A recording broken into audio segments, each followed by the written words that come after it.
ஆண்டவராகிய இயேசு கிறிஸ்துவின் இனிய நாமத்தில் உங்கள் அனைவரையும் வாழ்த்துகிறேன். இந்த கிறிஸ்மஸ் கால செய்தியாக உங்களோடு கொடுக்கும்படியாக எனக்கு கொடுக்கப்பட்ட தலைப்பு, என் ஜனங்கள் ஒருபோதும் வெட்கப்பட்டு போவதில்லை. அதற்கு ஆதாரமாக யோவேல் தீர்க்கதரிசி 2வது அதிகாரம் 25-26 வசனங்கள். யோவேல் 2:25-26 வாசிக்கிறேன், தயவுசெய்து கேளுங்கள். நான் உங்களிடத்தில் அனுப்பின என் பெரிய சேனையாகிய வெட்டுக்கிளிகளும் பச்சை கிளிகளும் முசுக்கட்டை பூச்சிகளும் பச்சை புழுக்களும் பட்சித்த வருஷங்களின் விளைவை உங்களுக்கு திரும்ப அளிப்பேன். அடுத்த வசனம், நீங்கள் சம்பூர்ணமாய் சாப்பிட்டு திருப்தி அடைந்து உங்களை அதிசயமாய் நடத்தி வந்த உங்கள் தேவனாகிய கர்த்தருடைய நாமத்தை துதிப்பீர்கள். என் ஜனங்கள் ஒருபோதும் வெட்கப்பட்டு போவதில்லை. ஜெபிப்போமா? மகா பரிசுத்தமும் அன்பும் இரக்கமும் கருணையும் தயவும் வல்லமையும் பராக்கிரம் நிறைந்த எங்கள் அன்பின் பரலோக பிதாவே, இந்த அருமையான நேரத்திற்காக நன்றி செலுத்துகிறோம். இந்த கிறிஸ்மஸ் கால பண்டிகையை கொண்டாடுகிற இந்த ஜனங்களோடு உடைய வேத வசனத்திலிருந்து ஒரு வார்த்தையை பகிர்ந்து கொள்ளும்படியாக எனக்கு கொடுத்த இந்த வாய்ப்பிற்காக கொடாகுடி ஸ்தோத்திரப்பா. யோவேல் தீர்க்கதரிசி எழுதின அந்த எச்சரிப்பின் சத்தமும் அந்த நம்பிக்கையின் வார்த்தையும் கலந்து ஒரு வார்த்தை என்று இவர்களோடு பகிர்ந்து கொள்ள என்னை அழைத்திருக்கிறீர்கள். இந்த வார்த்தையை நான் பேசும்போது நீங்கள் இடைப்பட்டு என் மூலமாக இந்த ஜனங்களுக்கு இந்த செய்தி அவர்களுக்கு போய் சேர்ந்து அவர்கள் மனம் திரும்பி ஆண்டவரை ஏற்றுக்கொண்டு தேவனுடைய பிள்ளைகளாக மாற வழி செய்யட்டும் என்று எங்கள் மீட்பராகி இயேசு கிறிஸ்துவின் மூலம் ஜெபிக்கிறேன் நல்ல பிதாவே, ஆமென். அதாவது யோவேல் தீர்க்கதரிசி, யோவேல் என்பவர் பெத்துவேலின் குமாரன், எருசலேமில் வாழ்ந்தவர். அதாவது கிமு 5வது அல்லது 6வது நூற்றாண்டில் யூதாவின் ராஜாவாகிய யோவேஸ் என்ற ராஜா காலத்தில் அந்த தீர்க்க தரிசனை உரைத்திருக்கிறார். யோவேல் என்றால் யெகோவா என்னுடைய தேவன், த லார்ட் இஸ் மை காட் என்று பொருள். இந்த யோவேல் எப்படிப்பட்ட தீர்க்க தரிசனத்தை இந்த மக்களோடு பகிர்ந்து கொண்டார்? எச்சரிக்கையின் சத்தம். கர்த்தருடைய நாள் ஒன்று வரும், இந்த நாளை குறித்து நீங்கள் ஜாக்கிரதையாக இருங்கள். நீங்கள் நன்றாய் இருக்கும் சமயத்திலே திடீரென்று உங்களுக்கு ஒரு இக்கட்டான சூழ்நிலைகள் வரும். அது கர்த்தருடைய நாள். அது ஏன் வருகிறது, எதற்காக வருகிறது, அதை நீங்கள் எப்படி பயன்படுத்திக் கொள்ள வேண்டும் என்ற ஒரு எச்சரிக்கையும் கொடுத்து, யெகோவா தேவன் எங்கும் வியாபித்திருக்கிற தேவன், அது நியாயாதிபதியின் தேவன் மட்டுமல்ல, நீதியும் இரக்கமும் கருணையும் அன்பும் தயவும் நிறைந்தவர். அவரை நம்புகிற யாவருக்கும் அவர் கோட்டையும் அரணுமாக இருந்து அவர்களை பாதுகாக்கக்கூடியவர், உங்கள் துக்கத்தை சந்தோஷமாக மாற்றக்கூடியவர் என்ற நம்பிக்கையின் வார்த்தையோடு கூட கலந்த அந்த தீர்க்க தரிசனத்தை அவர்களுக்கு உரைக்கிறார். யோவேல் இந்த யூதா ஜனங்களை அழைக்கிறார். என்ன சொல்லி அழைக்கிறார்? யூதா ஜனங்கள் தாறுமாறான வாழ்க்கை வாழ்ந்து கொண்டு இருக்கிறார்கள், தவறான வழிபாட்டு முறைகளை கடைபிடித்துக் கொண்டு இருக்கிறார்கள், தங்களுடைய வாழ்க்கை முறைகளை ஒழுங்குபடுத்தாமல் அவர்கள் இஷ்டம் போல் வாழ்ந்து கொண்டு இருக்கிறார்கள். எனவே அவர்களை எச்சரித்து பேசி, கர்த்தருடைய நாள் ஒன்று வரும், அது எப்படிப்பட்டதாக இருக்கும், எனவே நீங்கள் மனம் திரும்பி அவரிடத்தில் வரும்படி அவர்களை அழைக்கிறார். தங்கள் பாவ வாழ்க்கை விட்டுவிட்டு பரலோகத்தின் தேவனை தொழுது கொண்டு ரட்சிப்படையும்படி எச்சரிக்கிறார். ஏனென்றால் யோவா 2:32 மிக தெளிவாக சொல்லுகிறது, கர்த்தருடைய நாமத்தை தொழுது கொள்ளுகிறவன் எவனோ அவன் ரட்சிக்கப்படுவான். இது கர்த்தருடைய வார்த்தை. யோவேலின் எச்சரிக்கை கர்த்தருடைய வருகையின் நாளை குறித்ததாக இருந்தது. கர்த்தருடைய நாள், கர்த்தருடைய நாள் என்று சொன்னால் இன்றைக்கு முதலாம் வருகையை நாம் சந்தோஷமாக கொண்டாடி கொண்டு இருக்கிறோம். இரண்டாம் வருகை ஒன்று உண்டு. அது நியாயாதிபதியாக இருந்து நியாயந்திருக்கக்கூடிய வருகை. எனவே இவர் சொல்லக்கூடியது நம்முடைய வாழ்க்கைக்கு எப்படிப்பட்ட சூழ்நிலைகளெல்லாம் நாம் சந்திக்க வேண்டி வரும். அந்த நாள் கர்த்தருடைய நாளாக இருக்கும். அந்த கர்த்தருடைய நாள் யோவேல் கூறுகிறார், கர்த்தருடைய நாள் என்பது வெளிச்சமாயிராமல் அந்தகாரமாயிருக்கும், இருளும் பிரகாசமற்ற அந்தகாரமாயிருக்கும். சிங்கத்துக்கு தப்பினவர்கள் கரடி எதிர்பட்ட சிங்கத்துக்கு தப்பினவர்கள் மேல் கரடி எதிர்பட்டது போலவும், வீட்டுக்குள்ளே வந்து சுவரின் மேல் கை வைக்கும் போது பாம்பு கடிப்பதை போல் இருக்கும் என்று ஆமோஸ் தீர்க்கதரிசி 5வது அதிகாரம் 19வது வசனத்திலே எழுதியிருக்கிறார். இப்படிப்பட்ட வேதனைகள் நிறைந்த ஒரு நாள் தான் கர்த்தருடைய நாள். பல அழிவுகளை, பல இழப்புகளை, பல இடரல்களை சந்திக்கக்கூடிய நாள், இருள் நிறைந்த நாளாக இருக்கும். அதற்கு உவமையாகத்தான் அவர் யோவேல் தீர்க்கதரிசி 1வது அதிகாரத்தில் சொல்லுகிறார். பச்சை புழு விட்டதை வெட்டுக்கிளி தின்னும், வெட்டுக்கிளி விட்டதை பச்சை கிளி தின்னும், பச்சை கிளி விட்டதை முசுக்கட்டை பூச்சி தின்னும் என்று உவமையாக பேசுகிறார். அது என்ன பொருள்? பச்சை புழு, வெட்டுக்கிளி, பச்சை கிளி, முசுக்கட்டை, இவைகளெல்லாம் இந்த பயிர்களை அழிக்கக்கூடிய ஒரு காரியங்கள். யாத்ராகமம் 10வது அதிகாரம் 5வது வசனத்திலே பார்வோன் என்ற ராஜா இஸ்ரவேல் ஜனங்களை தன் தேவனை தொழுது கொள்ள வேண்டும் என்று அவரிடம் மன்றாடி கேட்ட பொழுது, விடமாட்டேன் என்று அடம் பிடித்த பொழுது 10 வாதைகளை அவர்களுக்கு கொடுத்தார். அந்த வாதைகளில் ஒன்றுதான் அவள் தேசம் எங்கும் வெட்டுக்கிளி, வெட்டுக்கிளி தாங்க முடியவில்லை, பயிர்களை நாசம் செய்தது, அழித்து போட்டது. இப்படிப்பட்ட வெட்டுக்கிளி, இந்த வெட்டுக்கிளி பயிர்களை நாசம் பண்ணக்கூடியது. எனவே இப்படிப்பட்ட ஒரு இடரலான ஒரு சம்பவம். அது மட்டுமல்ல, இந்த யூதா ஜனங்களுக்கு வெட்டுக்கிளி என்பதை அசீரியா ராஜா பெரிய சேனைகளோடு வந்து இவர்களை படையெடுத்து இவர்களை முறியடிப்பதை இந்த வெட்டுக்கிளிக்கு ஓமானமாக சொல்லுகிறார். பெரிய சேனைகள், எண்ணிலடங்கா யுத்த வீரர்கள் வெட்டுக்கிளியை போன்று வந்து இவர்களை சிறைப்பிடித்து போவார்கள், இவர்கள் தேசத்தை அழிப்பார்கள் என்பதை அவர் ஓமையாக எடுத்து சொல்லுகிறார், எச்சரிக்கையாக சொல்லுகிறார். எனவே இப்படிப்பட்ட நாள், கர்த்தருடைய நாள் உங்கள் வாழ்க்கையிலேயும் வரும். கர்த்தர் உங்களை சந்திக்க வரும்பொழுது இப்படிப்பட்ட கஷ்டங்கள், துன்பங்கள், இடர்பாடுகளை நீங்கள் சந்திக்க வேண்டி வரும். அதனால்தான் அவர் சொல்லுகிறார், யோவேல் 1:4, தேசத்தில் எக்காலம் ஊதுங்கள், அரணான பட்டணங்களுக்கு உட்படும்படி சேருங்கள் என்று யூதாவில் அறிவித்து எருசலேமில் கேட்க பண்ணுங்கள் என்று யோவேல் மட்டுமல்ல, எரேமியா தீர்க்கதரிசி 4:5 அவர் எச்சரிக்கிறார். என்ன பொருள்? இன்று நாம் கிறிஸ்துவை பற்றி உபதேசம் பண்ணி கொண்டிருக்கிறோம். கிறிஸ்துவின் அன்பை, கிறிஸ்துவின் வல்லமையை, கிறிஸ்துவின் இரக்கத்தை, கிறிஸ்துவின் கருணையை, கிறிஸ்துவின் தயவை எல்லாவற்றையும் குறித்து பேசுகிறோம்.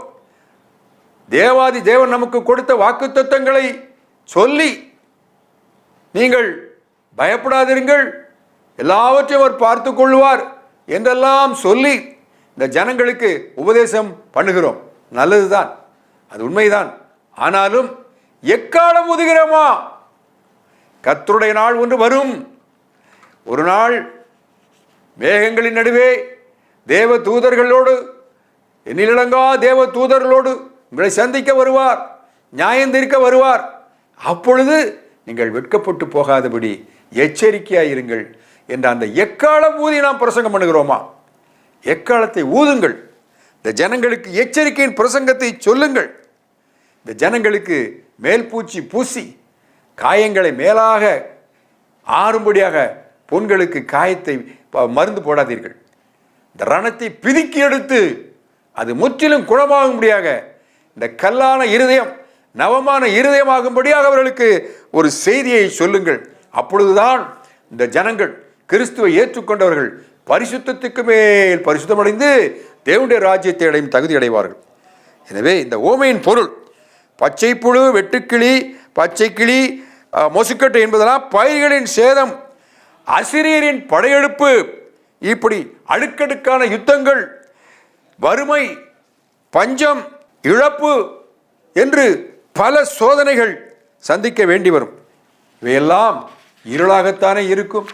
இதை யார் விரும்புவார்கள்? யார் விரும்புவார்கள்? இந்த இக்கட்டான சூழ்நிலையை உருவாக்கி கர்த்தர் நம்மை சந்திக்க வருவார். அவர் சந்திக்க வருவதற்கு முன்னால், நம்மை சந்திப்பதற்கு முன்னால் இப்படிப்பட்ட இக்கட்டான சூழ்நிலை நாம் சந்தித்து தான் ஆக வேண்டும். எனவேதான் ஒரு எதிரி ஒரு நாட்டின் மீது படையெடுத்து வரும்பொழுது அங்கே காவல்காரர்கள், யுத்த வீரர்கள் எக்காலம் ஊதி தன்னுடைய வீரர்களை எச்சரிப்பார்கள். அப்படியே சத்துரு நம்மளை அழிக்க வரும்பொழுது, நம் மீது படையெடுத்து பாவ செயல்களை நம்மிடத்தில் தூண்டி நம்மை அழிவுக்கு நேராக வழிநடத்தி கொண்டிருக்கும் பொழுது நாம் எக்காலம் ஊதி எச்சரிக்க வேண்டும். எச்சரிப்பின் சத்தத்தை நிச்சயமாக இந்த ஜனங்களிடத்தில் சொல்ல வேண்டும். அதனால்தான் அவர் சொல்லுகிறார், யோவான் 2ஆம் அதிகாரத்தில் தெளிவாக சொல்லுகிறார், எச்சரிப்பின் சத்தமிடுங்கள், தேசத்தின் குடிகள் எல்லாம் தத்தளிக்க கடவீர்கள், ஏனெனில் கர்த்தருடைய நாள் வருகிறது, அது சமீபமாயிருக்கிறது. அது இருளும் அந்தகாரவுமான நாள், அது மப்பும் மந்தாரவுமான நாள். விடியற்கால வெளுப்பு பர்வதங்கள் மேல் பரவுகிறது போல ஏராளமான பலத்த ஜாதி தீவிரமாய் வந்து பரவும். அவைகள் ஓடுகிற ரதங்களின் இறைச்சலை போலவும், செத்தைகளை எரிக்கிற அக்கினி ஜுவாலையின் இறைச்சலை போலவும், யுத்தத்துக்கு ஆயத்தப்பட்ட பலத்த ஜனத்தின் இறைச்சலை போலவும் பர்வதங்களுடைய சிகரங்களின் மேல் குதிக்கும். அவைகளுக்கு முன்பாக ஜனங்கள் நடுங்குவார்கள். வாசித்து பாருங்கள், யோவேல் 2ஆவது அதிகாரம் 1 to 11 வசனத்தை வாசித்து பாருங்கள். எப்படி எப்படியெல்லாம் சூழ்நிலைகள் வரும், கஷ்டமான சூழ்நிலைகள், இக்கட்டான சூழ்நிலைகள், தாங்க முடியாத வேதனைகள் எல்லாம் வரத்தான் செய்யும் வாழ்க்கையில். எனவேதான் யோவேல் 1ஆவது அதிகாரத்தில் 5 to 15 வசனத்தில் அவர் மூன்று பேர்களுக்கு அவர் எச்சரிப்பு கொடுக்கிறார். ஒன்று முதியவர்களுக்கு, முதியவர்களே நீங்கள் உங்கள் பிள்ளைகளுக்கு இதை சொல்லுங்கள், பிள்ளைகளே உங்கள் பிள்ளைகளுக்கு அதை சொல்லுங்கள், பிள்ளைகளின் பிள்ளைகளுக்கும் சந்ததிகளுக்கும் இதை எடுத்து சொல்லுங்கள் என்று, ஏனென்றால் நீங்கள் அனுபவப்பட்டதை அவர்களுக்கு சொல்லுங்கள் என்று சொல்லுகிறார். அடுத்தபடியாக குடித்து வெறித்து களியாட்டம் பண்ணுகிற ஜனங்களுக்கு அவர் எச்சரிக்கிறார். வெறியரே விழித்து அழுங்கள், திராட்சரசம் குடிக்கிற சகல ஜனங்களே புது திராட்சரசத்தின் நிமித்தம் அலருங்கள், அது உங்கள் வாயினின்று விலக்கப்பட்டது. காரணம், எண்ணிலடங்காத பலத்த ஜாதியின் பற்கள் சிங்கத்தின் கடவாய்ப்பற்கள் போல் இருக்கும். அது திராட்சை செடியை அழித்து அத்திமரத்தை உரித்து அதன் பட்டையை முற்றிலும் தின்று போட்டது. எனவே ஆசாரியர்களே நீங்களும் ஜாக்கிரதையாயிருங்கள். உங்கள் ஜனங்களுக்கு வழி நடத்துகிற நீங்கள் ஜனங்களுக்கு எச்சரிக்கை சொல்லுங்கள். போஜன பலி இல்லை, பான பலியும் இல்லை, வயல்வெளி பாழாயிற்று, விளைச்சல் அழிக்கப்பட்டது, திராட்சை செடி கனி கொடுக்காமல் செடிகளெல்லாம் வாடி போயிற்று, கனிகள் இல்லை. இப்படிப்பட்ட சூழ்நிலையிலே தான் நாம் இன்றைக்கு வாழ்ந்து கொண்டிருக்கிறோம். நம்முடைய தனிப்பட்ட வாழ்க்கை முறையில் மட்டுமல்ல, சபைகளின் வாழ்க்கையிலும் எப்படித்தான் இருக்கிறது. கனி கொடுக்கிற வாழ்க்கை இல்லை. சம்பிரதாயமான வாழ்க்கை, சடங்கு சம்பிரதாயங்களுக்கு முக்கியத்துவம் கொடுக்கிறோம். ஆனால் இருதய பரிசுத்தம், வரக்கூடிய சூழ்நிலைகளை நாம் எப்படி சந்திப்பது, நியாய தீர்ப்பின் நாளிலே நாம் எப்படி தேவனை சந்திப்பது என்ற அச்ச உணர்வு இல்லாமல் இன்றைக்கு நாம் வாழ்ந்து கொண்டிருக்கிறோம். இன்று கர்த்தர் நம்மோடு பேசுகிறார். சத்துருக்கள் போல படையெடுக்கும் நம்முடைய பாவச் செயல்கள், சாத்தானின் சதி செயல்கள், பச்சை புட்கிளியைப் போல, வெட்டுக்கிளியைப் போல, பச்சை புழுவைப் போல, முசுக்கட்டை பூச்சி போல நம்முடைய ஆவிக்குரிய வாழ்க்கையை சீரழித்து ஆவிக்குரிய கனிகள் கொடுக்க முடியாமல் நம்முடைய வாழ்க்கையை சீரழித்து போட்டுவிடும். எனவே ஜாக்கிரதையாயிருங்கள். ஆலயத்திற்கு சென்று ஆராதனை நடத்த விடாமல் சந்தோஷத்தை கெடுக்கிறதாக நம்ம மீது படையெடுத்து வரும். அப்படிப்பட்ட சூழ்நிலை இன்றைக்கு நேரத்தை எதிலே செலவழிக்கிறோம்? எப்படிப்பட்ட நேரத்தை நாம் செலவழித்துக் கொண்டிருக்கிறோம்? வேதம் வாசிக்க நேரமில்லை, அலை ஆராதனைக்கு செல்ல நேரமில்லை, ஜெபம் பண்ண நேரமில்லை, உபவாசம் இருக்க நேரமில்லை, புலம்ப நேரமில்லை, அழ நேரமில்லை. நம்மை பற்றியே சிந்தித்துக் கொண்டு, நம்முடைய வாழ்க்கையை பற்றியே சிந்தித்துக் கொண்டு காலத்தை ஓட்டி கொண்டிருக்கிறோம். எனவே நம்முடைய சந்தோஷத்தை கெடுக்கிறதாக நம் மீது படையெடுத்து வருகிற இந்த பச்சை கிளிகளையும் வெட்டுக்கிளிகளையும் பச்சை கிளிகளையும் முசுக்கட்டை பூச்சிகளையும் குறித்து நீங்கள் ஜாக்கிரதையாக இருங்கள். அது பாவ செயல்கள், சுட்டெரிக்கும் அக்கினியாக, சத்துரை பட்சிக்கும் அக்கினியாக வந்து நம்முடைய பாவ ஆத்துமாவை சங்கரிக்க கர்த்தருடைய நாள் வருகிறது. வேளை சங்கரிக்க கர்த்தருடைய நாள் வருகிறது. அது மிகவும் சமீபமாயிருக்கிறது. நம்முடைய கடமை என்ன? யோவேல் 2வது அதிகாரம் 12-13 வாசித்து பாருங்கள். நம்மை அழைக்கிறார். அன்று யூதா ஜனங்களை அப்படித்தான் அழைத்தார். நீங்கள் இப்பொழுதே உபவாசத்தோடும் அழுகையோடும் புலம்பலோடும் உங்கள் முழு இருதயத்தோடும் என்னிடத்தில் திரும்புங்கள். உங்கள் வஸ்திரங்களை அல்ல, உங்கள் இருதயங்களை கிழித்து உங்கள் தேவனாய கர்த்தரிடத்தில் திரும்புங்கள். அவர் இரக்கமும் மிகுந்த கிருபையும் உள்ளவர், அவர் தீங்குக்கு மனஸ்தாபப்படுகிறவருமாயிருக்கிறார். எனவே தேவாதி தேவன் நமக்கு வாக்கு கொடுக்கிறார். யோவால் 2வது அதிகாரம் 20-21 வாசித்து பாருங்கள். கிறிஸ்துவுக்குள் அன்பானவர்களே, தேவனுக்கே மகிமை உண்டாவதாக. நீங்கள் கர்த்தருடைய நாளை சந்திக்க விருப்பமாய் இருக்கிறீர்களா?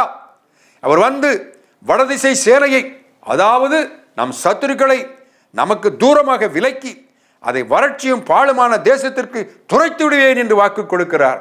தேசமே பயப்படாதே, மகிழ்ந்து களிகூறு, கர்த்தர் பெரிய காரியங்களை செய்வார். தேவன் வாக்கு கொடுக்கிறார். இப்படிப்பட்ட இத்தனை ஆண்டுகளாக நீங்கள் இத்தனை அடுக்கடுக்கான வேதனைகளை, இடர்களை, இழப்புகளை, போராட்டங்களை, வறுமையை, கனி கொடுக்க முடியாத வாழ்க்கையை, பாவ வாழ்க்கையை வாழ்ந்து கொண்டிருக்கிறீர்களா? சோர்ந்து போய்விட்டீர்களா? உலக சூழ்நிலையில், உலக இச்சையில் வாழ்ந்து உன்னத தேவனை மறந்து விட்டீர்களா? கிறிஸ்து இன்று பிறக்கிறார். கிறிஸ்து பிறப்பின் பண்டிகையை கொண்டாடுகிற நீங்கள் கிறிஸ்து பிறப்பின் பண்டிகையை எப்படி கொண்டாடுகிறீர்கள்? வெளிப்புறமான அலங்காரம் அல்ல, உள்ளே கிறிஸ்து பிறக்க வேண்டும். இருதயத்திலே கிறிஸ்து பிறக்க வேண்டும். உள்ளத்திலே கிறிஸ்து பிறக்க வேண்டும். உங்கள் இல்லத்திலே கிறிஸ்து பிறக்க வேண்டும். இவை முடிவரையாக உங்களிடத்தில் நான் சொல்ல வேண்டிய காரியம் என்னவென்றால், இருளிருந்த மக்கள் மகா வெளிச்சத்தை கண்டார்கள் என்று ஏசாயா தீர்க்கதரிசி உரைத்தது போல வெளிச்சத்திற்கு வாருங்கள், எழும்பி பிரகாசியுங்கள். ஒளி வந்தது. ஒளிதான் கிறிஸ்துமஸ், ஒளிதான் கிறிஸ்துமஸ். தேவன் ஒளியாக இருக்கிறார். அவரிடத்தில் எவ்வளவேனும் இருள் இல்லை. ஒளி, அந்த ஒளி உங்கள் இதயத்தில் வர வேண்டும். நமக்கு ஒரு பாலகன் பிறந்தார். நமக்கு ஒரு பாலகன் நம் உள்ளத்தில் பிறந்தார். நமக்கு ஒரு குமாரன் கொடுக்கப்பட்டார்.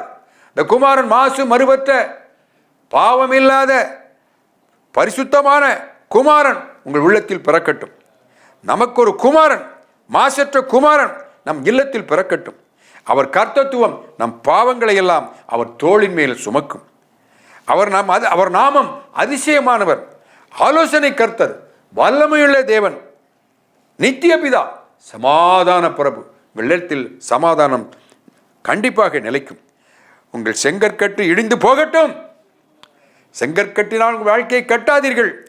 விலையுயர்ந்த கல்லாகிய இயேசு கிறிஸ்து என்ற பொலிந்த கல்லாலே, புறக்கணிக்கப்பட்ட மூளைக்கு தலைக்கல்லான இயேசு கிறிஸ்து என்ற கல்லினாலே உங்கள் வாழ்க்கையை கட்டுங்கள். உங்கள் இதயத்தில் உள்ள பலன் கொடுக்காத காட்டத்தி மரங்கள் எல்லாம் வெட்டி போடப்படட்டும். அவைகளுக்கு பதிலாக கேதுரு மரங்கள் வளருங்கள். கர்த்தருடைய வார்த்தையாகிய கேதுரு மரங்களை உங்கள் இல்லத்தில் வையுங்கள். அகந்தையும் மனப்பெருமையும் சாந்தத்தையும் பொறுமையையும் தாழ்மையும் கூட்டி சேருங்கள். கனி கொடுக்கிற வாழ்க்கைக்கு வாருங்கள் வாருங்கள் என்று இந்த கிறிஸ்துமஸ் செய்தியாக உங்களோடு நாம் பகிர்ந்து கொள்ள ஆசைப்படுகிறேன். கர்த்தருடைய நாமத்தை தொழுது கொள்ளுங்கள், அப்பொழுது ரட்சிக்கப்படுவீர்கள். யோவேல் தீர்க்கதரிசி தெளிவாக சொல்கிறார். கர்த்தர் பெரிய காரியங்களை நமக்கு செய்வார். சீயோன் குமாரரே, உங்கள் தேவனாகிய கர்த்தருக்குள் மகிழ்ந்து களி கூறுங்கள்.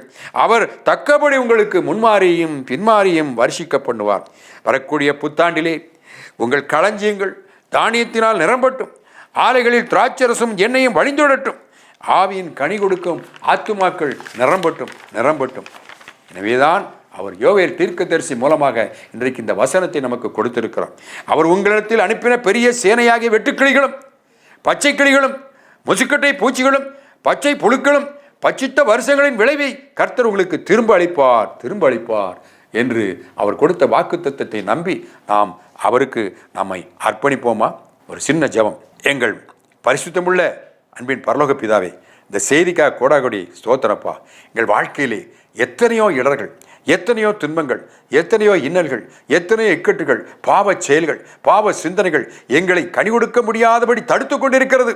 பச்சை புழுவைப் போல, பச்சை கிளியைப் போல, வெட்டு கிளியைப் போல, பச்சை கிளியைப் போல, முசுக்கட்டை போல எங்கள் ஆண்டவரே வாழ்க்கை அரித்து போடுகிறது. கனி கொடுக்க முடியவில்லையே. இதோ இங்கே எங்களுடைய இருதயத்திலே காட்டத்தி மரங்கள் அல்லவா இருக்கிறது, கனி கொடுக்காத காட்டத்தி மரம். நாங்கள் உம்முடைய வார்த்தையாகிய கேதுரு மரங்களை எங்கள் வார்த்தையில் வைத்து நாங்கள் உறுதியாக, திடமாக, சீர்பட்ட, திறம்பட்ட, உறுதியான, நிலையான வாழ்க்கை, பரிசுத்தமான வாழ்க்கை, தேவனுக்கு உகந்த வாழ்க்கை வாழ இந்த ஜனங்களை நீங்கள் ஆசீர்வதிக்க வேண்டும் என்று மீட்பர் இயேசு கிறிஸ்துவின் மூலம் ஜெபிக்கிறோம் நல்ல பிதாவே, ஆமென். அனைவருக்கும் இனிமையான கிறிஸ்துமஸ் வாழ்த்துக்கள், இனிமையான ஆசீர்வாதமான புத்தாண்டு வாழ்த்துக்களை சொல்லி இந்த செய்தியை முடிக்கிறேன். ஆமென்.